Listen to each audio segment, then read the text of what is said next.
नमस्कार, आप देख रहे हैं ओए अफलातून और मैं हूँ शिल्पा शर्मा। आज से नवरात्रि शुरू हो रही है तो हमने सोचा क्यों ना आपको नवरात्रि की 9 देवियों की कहानी सुनाते चलें और यह भी बताते चलें कि दरअसल उनकी पूजा के मायने क्या हैं। आज पहले दिन देवी शैलपुत्री की पूजा होती है। शैल यानी पर्वत और पुत्री यानी बेटी, तो नाम से ही स्पष्ट है ये पर्वत की बेटी हैं। हुआ यूं कि पुराने समय में हिमालय क्षेत्र के राजा थे हिमावत और उनकी पत्नी थी मेना। वे दोनों चाहते थे कि आदिशक्ति उनके घर में बेटी के रूप में जन्म ले।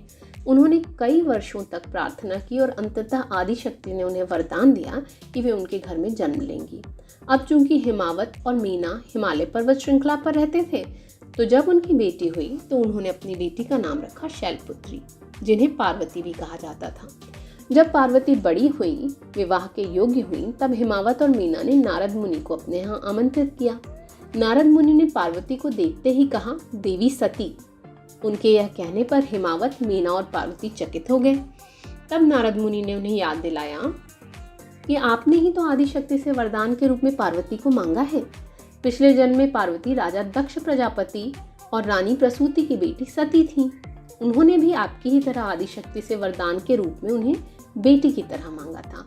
उस जन्म में सती ने भगवान शिव से विवाह किया था और नारद ने उन्हें बताया कि अब भी देवलोक के सभी निवासी यही चाहते हैं कि पार्वती भगवान शिव से ही विवाह करें। पार्वती ने पूछा क्यों? उनके पूछने पर नारद ने बताया कि देवलोक पर असुर तारकासुर ने अपना साम्राज्य स्थापित कर लिया है और आतंक मचा रखा है। सभी परेशान हैं और तारकासुर का वध केवल शिव का पुत्र ही कर सकता है। जब से पिछले जन्म में देवी सती ने आत्मदाह कर शिव का साथ छोड़ा है, तब से शिव कैलाश पर्वत पर समाधि में लीन है। अब यदि आप उनसे विवाह कर लें तभी उनका पुत्र होगा और देवलोक को तारकासुर से मुक्ति मिलेगी। यह सुनकर पार्वती ने सोचा कि उन्हें देवलोक की मदद करनी चाहिए। उन्होंने नारद जी से पूछा, भला महेश कैसे पहचानेंगे कि मैं ही सती हूँ? नारद जी ने इसका उपाय बताते हुए कहा, इसके लिए आपको ध्यान करना होगा, समाधि लेनी होगी जब तक कि महादेव आंखें न खोलें। जब वे आंखें खोलेंगे और उन्हें आप दिखाई देंगी तो वे समझ जाएंगे। पर इसमें कितना समय लगेगा? देवी पार्वती ने पूछा। यह तो मैं नहीं कह सकता, पर यह जरूर कह सकता हूँ कि एक कठिन काम है। इतना बता सकता हूँ कि 100 वर्ष भी लग सकते हैं, 1000 वर्ष भी और 10,000 वर्ष भी। पर मैं कैलाश पर्वत पर जाऊंगी कैसे? पार्वती ने पूछा। नारद मुनि ने उत्तर दिया, ऐसे वाहन पर जो वहां का रास्ता जानता हो। इसके लिए भगवान शिव का वाहन और उनका रक्षक नंदी ही सही रहेगा।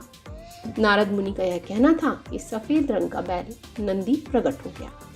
पार्वती ने अपने माता पिता से विदा ली और नंदी पर बैठकर कैलाश पर्वत की ओर चल पड़ी। ये थी नवरात्रि में पूजे जाने वाली पहली देवी, देवी शैलपुत्री की कहानी। देवी शैलपुत्री हमारे आपके भीतर ही निवास करती हैं। वे हमारे भीतर शक्ति या बल के रूप में रहती हैं।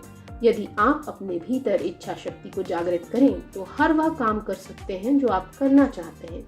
बिल्कुल उसी तरह जैसे देवी शैलपुत्री ने एक राजकुमारी होते हुए भी देवताओं के भले के लिए अपनी राजसी दुनिया को त्याग कैलाश पर्वत पर ध्यान करने का निर्णय लेने में पल भर का समय भी नहीं लगाया ताकि वे देवताओं की मदद कर सकें।